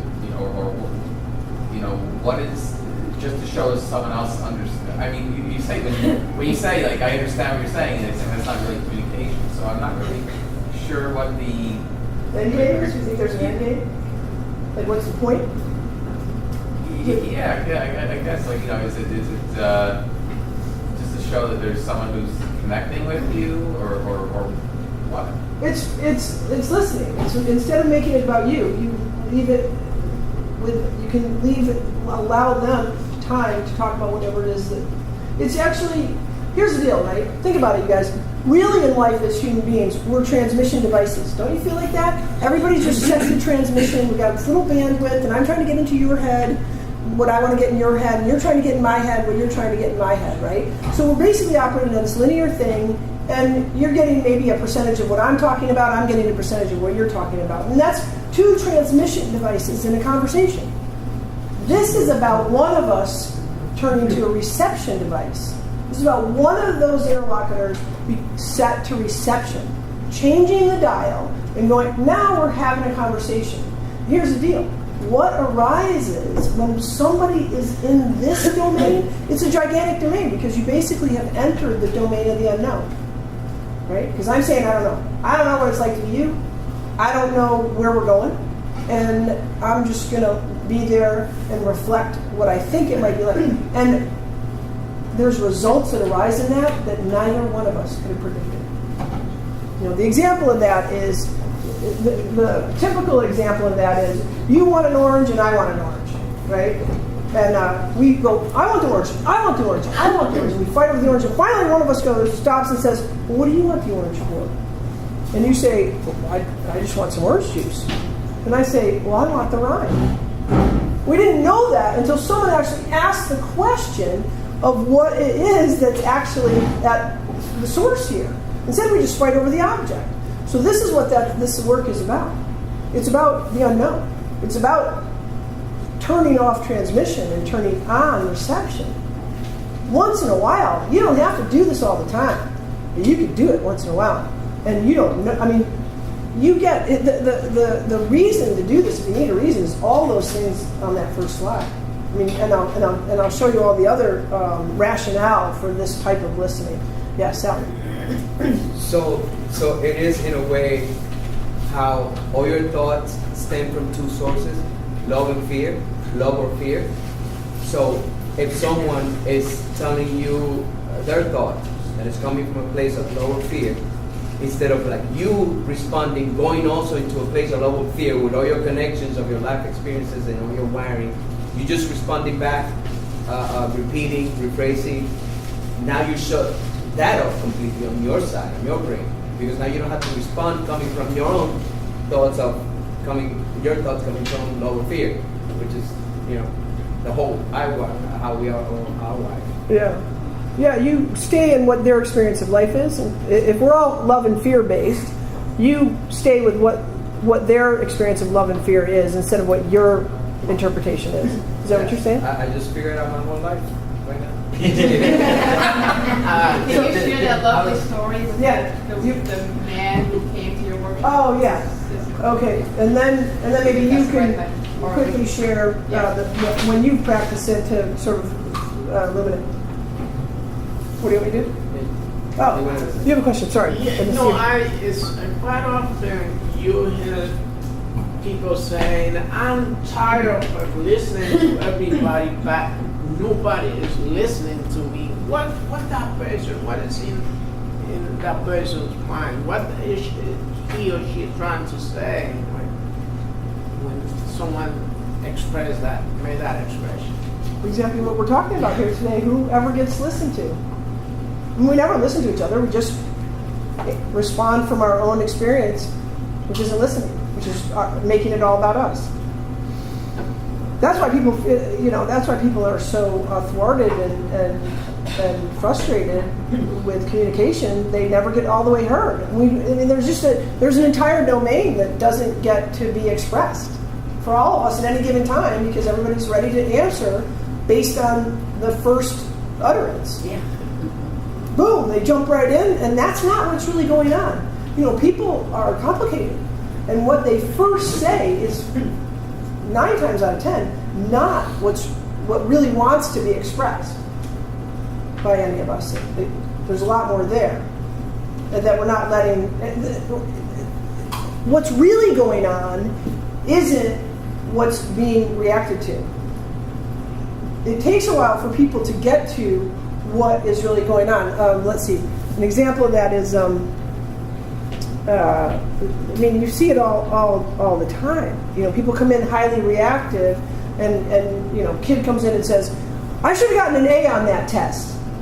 I don't know what, we had a grade like that. You didn't tell us any of that material. And the professor's like, yes, I did. All that material was in lecture 1 through 10. I don't even know what you're talking about. That's ridiculous. If you had been in class, right? But that's a typical response, just defensiveness, telling them that they're full of shit, and you know the answer, right? But if the professor said, whoa, wow, it really is unnerving to you that you didn't get an A on that exam. You're like really upset about that. Yeah, I'm really upset about that. I'm going pre-med. If I don't get an A in organic chemistry, blah, blah, blah, or whatever, and last semester I got an F in calculus, and this is going to, and I already know the criteria for getting into med school. I'm not going to. Well, see, now we know what's really going on. What's really going on is this person has a deep commitment to getting into medical school. It's not about the stupid A on the exam. It's about this other thing. Now, we got there in 2 sentences, but many times it takes a few more. But when you don't react to the presenting issue, you'll get to what's really going on. And most people don't get an opportunity to talk about what's really going on. So yeah, all of us feel thwarted most of the time. Most of us aren't getting, hopefully you've got some criterion or structure set up with your significant other where you actually, but even those relationships, most people don't get an opportunity to really go deep on things that they're grappling with.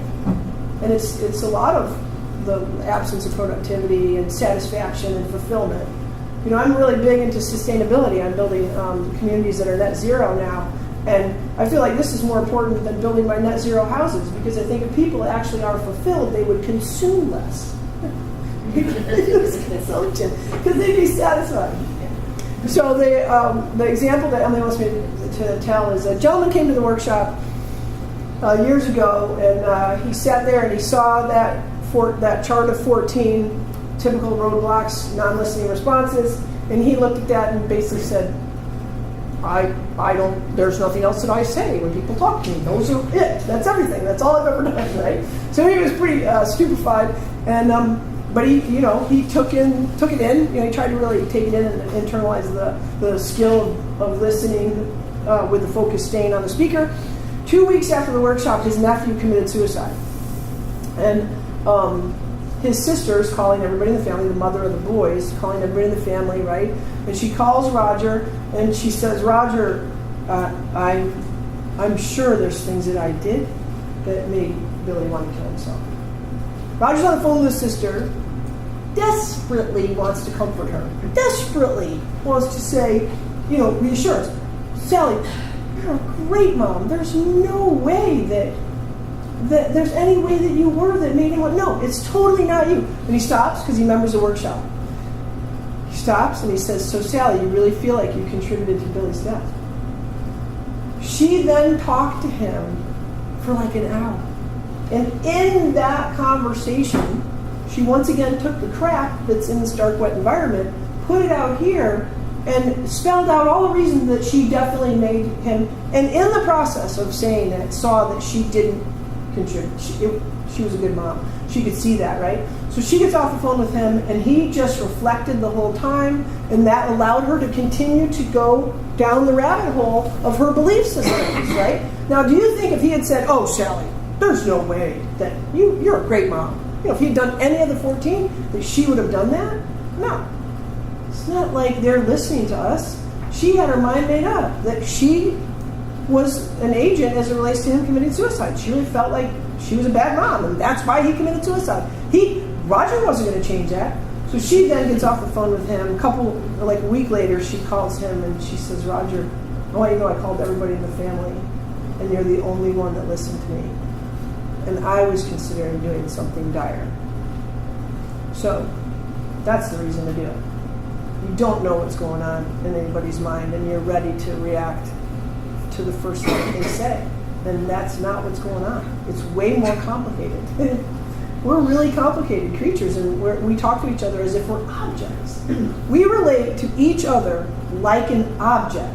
Not like a past, not like a whole experience of life, not like a rich, complicated entity that's like a constellation. Well, that's how I like to think of people. But we relate to each other like a freaking object with sounds coming out of it. And the sounds we impart meaning to, because we're meaning-making machines. We have to impart meaning. And then we decide what we have to say about what they said, instead of going on a journey, on an exploration, which is what this is about. So we're going to practice that. Yeah, Steve. On a related note, just a question, do you ever find that it's the case that when you do just reflect to people and repeat them, that sometimes they do that in other non-tragic circumstances and they name and tame things and solve their own problems in their own venting to you? I've seen that a couple times in my personal experience where somebody says something and you kind of just say, oh yeah, that's the situation you're going through, and then they keep talking and they kind of work it out themselves almost. Every single time. Yeah. Almost every single time if you practice it That's cool. well and you're willing to give them that kind of time. Yeah. Recently, yeah, and it's really cool. I mean, here's the deal. When you do that and you see this person actually take action in their lives, like you look like a real agent, like you can actually see them go, yeah, I could just call my mom. And they'll get up and walk away from your conversation. You get an endorphin hit. It's the coolest experience. It's so fun to see people move. And they expand. They basically expand before your very eyes. And you were there and you made that happen. It's awesome. But recently I was walking down the street in Ithaca, and I trained some teachers at Montessori. I gave them all-day training, actually. And this young lady comes up to me and she goes, you're the lady that taught us how to listen. I go, yeah, that's me. And she goes, I want you to know, it's made a huge difference in my life. We use it at work all the time, and I use it in my personal life. And she said, what did she say? She said this, and it's the coolest thing. It has made my whole life better, right? So she gets done, and I go, that's so cool. Can I ask you a few questions? And I asked her a few questions, and what she said to me was, because I wanted to know, how has it made your life better? She goes, I feel like when I'm listening, I'm being productive. So that's exactly true. You actually see the person get more clarity and capacity and facility in whatever it is that they're grappling with. And you as the listener get to watch that manifest. And it's just really, it's once you practice it enough times and you see people expand like that, whereas before it was difficult for you to control your internal dialogue, it gets easier and easier because you realize that there's this possibility that if you manage your shit and don't say what you want to say or what you think is true, they're going to see something for themselves. And they're going to just be lit up. And you get to be with them when they're experiencing it, and you light up too. I mean, I'm extremely opinionated. I call, whenever I meet with my clients, I say, here's the deal, you need to understand. I am the queen of the unsolicited advice. You don't even have to ask me, I'm going to give you advice. So this skill, I deploy, despite that, because I know it's effective. I know how effective it is to leave people alone and to let them circulate around in whatever it is they're looking at and give them some space to do that without adding any judgment or any notion from what I think they should be doing. And I got lots of ideas about what they should be doing the whole time. All right, so why don't you share the benefit, and then I'm going to think about whether I'm going to do a demo or going to. Have tissue because I know this is going to be really Thank you for bringing the things out.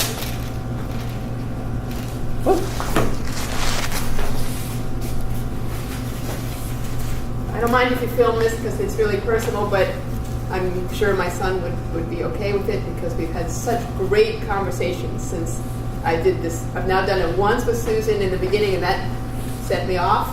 And then we did a second time. And so a little background. I divorced my first husband when my son was about 6 years old. He did not take it real well. When I divorced, I gave custody of the children to my ex, and I stayed in Europe, and he came back to America with the kids. And so it's been really hard for me to maintain a relationship with my two children. And it's also been hard because I don't know how to talk about it. And at the time of my divorce, I was in a depression, so it was really, I felt guilty, and yet I also got defensive. If people would talk to me about it, and so it was all a really complicated mess in my head.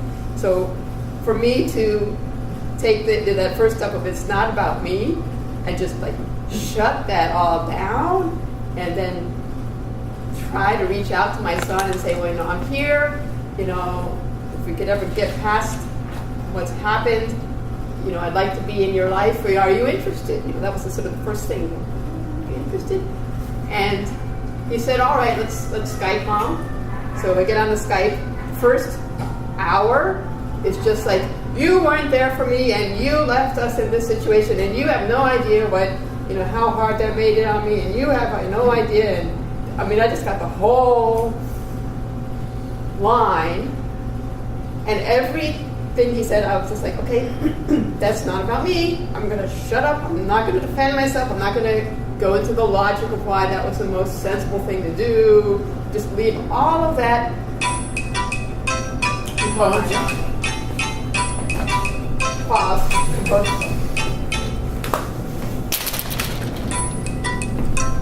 And so after a while, things sort of calmed down. And I said, okay, I did this workshop, and so if you don't mind, I'd like to do some of the things that I learned in this workshop. You know, I know it's going to sound really kind of funny, you know, but I'm getting my notes out here. I'm going to repeat some of that stuff you just said to me. So you felt like I didn't really love you and I abandoned you when you were small. And he said, yeah. And you know, and I said, you know, so I kept like apologizing. So this sounds really stupid because I'm just repeating the words that you just said. This is You still didn't need to do that. Does that sound? I mean, does that help? I mean, I'm just going to say it again. You know, and you feel like this, and this, and he's like, yeah, and he totally got like this feeling of being heard, and then like this whole. You know, and it doesn't matter that it wasn't true as far as you know. Yeah, because his truth was, and you're not going to change that, right? With what you think is true. Yeah. So all these years that I've been trying to comfort and explain why it was and why it was really in everybody's best interest that you know he would go with his dad because his dad had a job and you know a way to support him, and if he stayed with me, it was going to be really hard, and you know all the time. I can give you a huge list of the logic behind what happened with my divorce, but that didn't matter to him. And when I could finally see that, then I went through the 3 hours or something on the phone with him, and I noticed when the defensiveness came up a couple times, and I'm just like, okay, it's not appropriate. I don't need that now. I'm in receptive mode, not transmit mode. Just turn that off switch. Stick it over there and listen, and boy, we got so far. I mean, farther than you ever had, ever got like with anything. And now you actually are. There's a relationship there. No, we were Skyping every week. We have conversations from like 2 to 4 hours every time. You know, maybe he will bring up something deeper, or I'll bring up something deeper, and he'll listen, and it's just. It's changed and the weird thing that now is after our last conversation where we really got into, he wanted me to apologize for and say he kept saying, Mom, I want you to say that you're responsible and you shirked your responsibilities as a mom. And I was like, okay. Wait, let me rephrase it. So if I hear you correctly, you need your mother to say to you that she didn't fulfill her responsibilities. That's what you need to hear? You know, I just kept repeating back, and we finally we could hone down, and he could say, no, what I really need to hear is that you see that your decision hurt me, even if it was maybe the best decision overall. That's right. And then I'm like, okay, I can say, you know. And then as I finally figured out what he needed me to say, and I could reflect that back in those words, and then I say, yes, I apologize, and I see that it must have been really hard for you, feeling like I didn't love you, and feeling like I was doing the wrong thing, and probably did hurt you more than anything else in your whole life, and I'm really, really sorry. So I said that all, and as I'm saying that all, it's like all the need to be defensive just sort of went away. And all of my guilt feelings just sort of like went away. It's like, that was the past. And, you know, I had my reasons and he had his reasons. My ex-husband had his situation, and we had all, it was really, really complicated. And You got to the core of it. You got to the core of what it was for him. He wanted you to say, you get that you hurt him.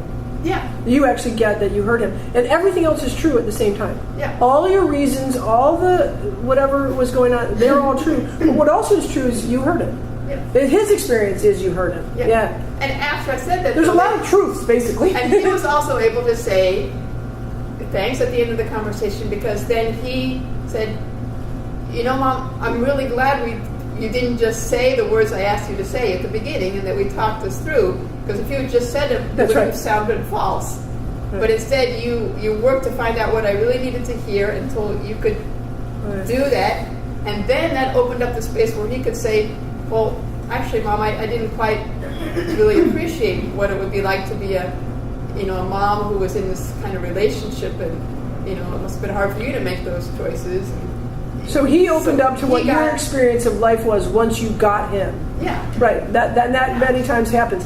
Once a person is gotten, they're ready to turn into hear what it's like for you.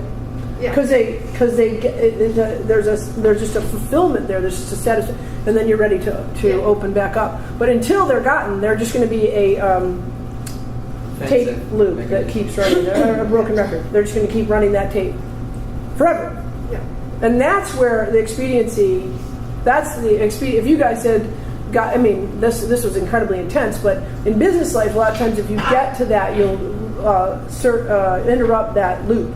That relentless broken record phenomenon. Wow.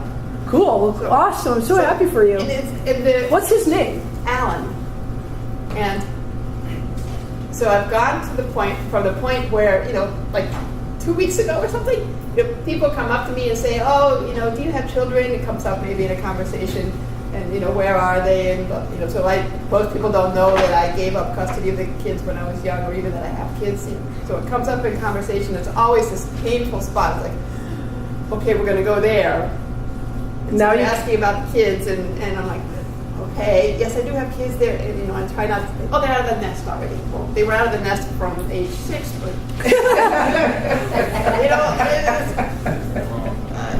but now I ran into somebody that I hadn't seen in years, and she knew that I had children, and so came up in conversation. And I found, rather than it being a painful thing, I'm like, oh yes, I talked to Alan, and he's doing this in school, and he's got his girlfriend, and he's got this thing going on, and boy, he's so smart, and he's studying this. It was a joy to be asked about my son, because I had you've now got a new life, because you were not able to play in that life. You were shut down. Yeah, you were scared to talk about it. Yeah. So now you're still working on your daughter. Right, you're still working on my daughter. Yeah, the daughters are harder sometimes. She's harboring a lot more animosity, a lot longer. Yeah. She's holding on to it. She's keeping a death grip on it. She actually likes how wrong you were. It makes her. She likes to feel it. Probably. She doesn't want to let go of hating you, right? Yeah. We don't know. Yeah. Well, yeah. It's actually kind of fun to hold that against your mom forever. I bet. Yeah. We can talk about some tools to work on with her. Cool. So thank you. So that's what's possible. I don't know how long it would have taken me, 10, 20 years, maybe on my deathbed. I might have had a connection with my son again, but because of doing this workshop, now you're going to get to have a life with him that you might not have had. Wow, that's so cool. I mean, that's huge. You can actually, the other thing they've figured out about this stuff, you're less likely to get a disease. Yeah, I feel it. Everything is like changing in my body. Yeah, and when we practice this, it actually is physiology. It impacts physiology. They're now determined. I mean, cortisol is a bad thing. Inflammation, and inflammation is caused by these emotional stresses. So it actually is and in fact, I teach this at IC, Ithaca College, which has a gigantic physical therapy department, state of the art. It's like top tier university in that. And I teach it there, and they've determined, studies have determined that in terms of healing inside of their discipline, 40% of it is related to the relationship between the patient and the caregiver. 40% of the healing, which could be more. So having this skill of actually taking in what it's like to be your patient, getting what their experience of life is, makes the healing process go so much faster and better.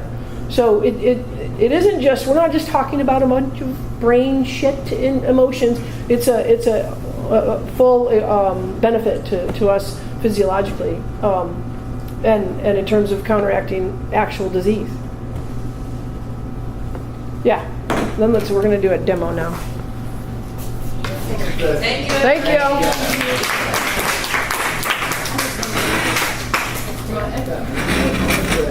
Something. If you're in that predicament that you're in, and let's say, in this case, your daughter asked you and insisted to say something that you knew was wrong, was not true. If she had not changed her mind, your son, right? He has nothing. Would you have to acknowledge and say, in this case, you're a bad mom and whatever? And because when you were saying that, I felt like, oh my God, what was your answer? I had to just it's a keep good thing going that back then, to reflecting. which wonderful. But what if that doesn't happen? What doesn't happen? What if they hadn't got to a... The child doesn't say, no, I want you to say that you understand my pain and not that you're a bad mom. Because initially, basically, that's what he wanted, right? Yeah. Well, you go on a little journey. You don't know what is going on for them. And they got to this place where he was hurt by her. They'll eventually take you there. They'll eventually get to the core of what's impacted them. They'll get there if you just keep having no judgment and don't bring yourself into the equation. But what if it doesn't? You say wherever you land. If he wanted her to say, I was a shitty mom when you were 6, and you experienced abandonment.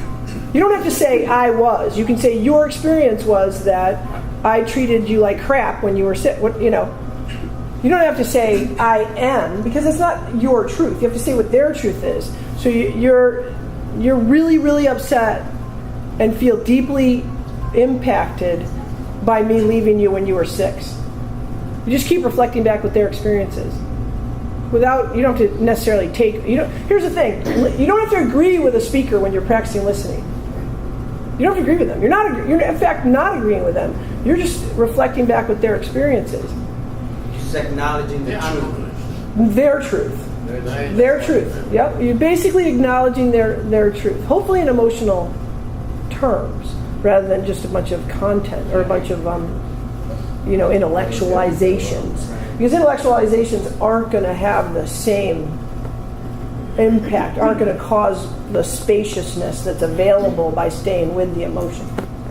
Like Goleman kind of talks about. Goleman's difference between Goleman and reality is he asserts that all emotion is in the amygdala. Everybody used to think that it was just it's actually all over the brain. It's like everywhere. Yeah, Steve. Complex. Very complex. We're extremely, yeah. As far as the mention earlier of find the emotion and name the emotion, is that basically you're just saying to seek out the underlying emotion and what the person's saying and bring it to their attention, that that's the emotion you're hearing from their story? Yeah, that's what's making them speak. So what if it's like a mixture of like, I'm disappointed that I have to leave town to go pursue a new job across the country, and there's sort of like a field of emotions at work. Say them all. Okay. So yeah, say them all. It's like, you don't have a name tag, but whatever your name is. He was grappling with 2 separate things that he's kind of committed to. You just say it. So you're really committed to having this great life where you're traveling, but you also love your organization. Okay. So just a gamut. Just say it. Yeah. And they're like, yeah. I'm like, whoa, you're right. Yeah, both of those things. There's a whole lot of opposing forces on any of us at any given time. Kind of buffeting. We're just always getting buffeted about by various things. And the more we can help them look at it, they can go, I could probably help that organization remotely. I could be in California and still be helping there's Skype. What am I forgetting? Who knows where they're going to go? But a lot of times when you say to the person, oh, so you really feel like it's an either or proposition, they go, whoa, wait a minute. Nothing is either or. I can work that out. And they find a way out. And you might have it in your head. I mean, you might have it. What is this guy forgetting about Skype? What's wrong here? And you're doing that in your brain, but you're not saying it. You let them arrive at it. Yeah, you let them get there. By hearing them. That's cool. I immediately went into the shutdown roadblock response immediately. You're being hard on yourself. Yep. He probably was like, really? Okay, tell me something else. Tell me something I don't know. Then I myself. Yeah, thanks a lot, Captain Obvious. Yeah, right. And that's just so not useful. They're gonna figure it out. The thing that you keep in the background whenever you practice this is people are whole and complete and extremely powerful when it comes to their lives. Way more powerful than you are. But what's really messed up is that my intention is to make him feel better, and he, in his mind, is like, this asshole just freaking doesn't get it. He's not listening. But I like him. Yeah, but I like him. That's right, because that's interesting. Yeah, you achieve that they like you, but you don't leave them to be able to look at what they're looking at. Yeah. And then he tries one more time. Like, all right, let me say it differently. He still doesn't freaking get it, man. Yeah, you're going to enjoy this. I can tell you're going to like this. Yeah. Somebody have a question back there? One of you guys raise your hand? No? Okay.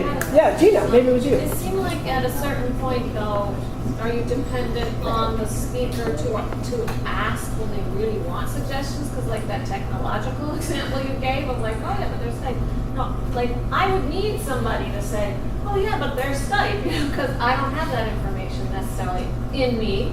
So there does come a point where the problem solving, like maybe after the person's been heard emotionally, then would you wait for the person to ask for suggestions, or would you then say, hey, would you like me to help you come up with some possibilities for that? Or Right. Great question, and that pretty much always comes in the workshop. So thank you for asking that. And what I say to that is, so we get done going. It's saying, so you really feel like you're going to have difficulty keeping your two commitments, your passion for your vibrant life and your passion for your organization, and they get done talking about it, and they're all done. They're like, yeah, I really want both of these to be part of my life, and you can tell that they're done talking, and like, wow, I hope you figure that out or whatever. And then you might say, what I like to say is a good idea is to then ask permission. Basically say, so Don, would you like me to tell you how I dealt with that when I had that problem in my life? And then they're going to say yes or no. But here's the thing. When they say yes, they're going to actually listen. And if you just offer it up, hey, why don't you think of Skype? There's a lot less, you're going to get a lot less traction than if you actually ask permission. Asking permission is a great tool to have, because it really causes a greater level of receptivity. Would you like to hear what my suggestion for that thing that you're dealing with? Instead of just serving up your suggestion, because it just many times doesn't feel right. So that's we forget that we can choreograph language. We can choreograph conversations. Like those difficult conversations that you don't want to have. A great way to have those is to say it. I'm really concerned about having this conversation with you, Gina, because I've been thinking about it for a while, and I'm worried. I'm scared about it, and so I'm just going to launch. Is that okay? Right? So I'm choreographing our conversation. I'm setting it up with like what's really going on, and now we can have a conversation. So you can really be an architect of dialogue, and one of those is asking permission to tell people your advice. It's right there for you, but don't say it without asking them if they'd like to hear it. At least get an opening over there where they are. One thing that Emily said that I think it is important for people to take away, and that is, whenever you're in conversation with anyone, it's great to remember that it's not about you. And that's the first thing I took away from this workshop, and I made it into a tattoo. And this says it's not about me. And I put it there so that whenever I'm leading, I would remember. Whenever I'm doing any leadership, I remember it's not about me. And here's the thing, even when it's about you, it's not about you. Even when they're yelling at you, it's probably not about you. It's probably about all these neurons all wired up to the past. Something you're reminding them, so that's where the defensiveness gets a little bit easier, because it's not about you. I mean, Alan was activated by something that happened when he was 6, and it's not going to go away for him. Now it is subsiding, right? As she's acknowledged it and validated it, Alan is having a different relationship with the past. We're actually breaking up some of those connections from the past, some of those belief systems, just by going in there and saying, oh yeah, that's your experience of life, right?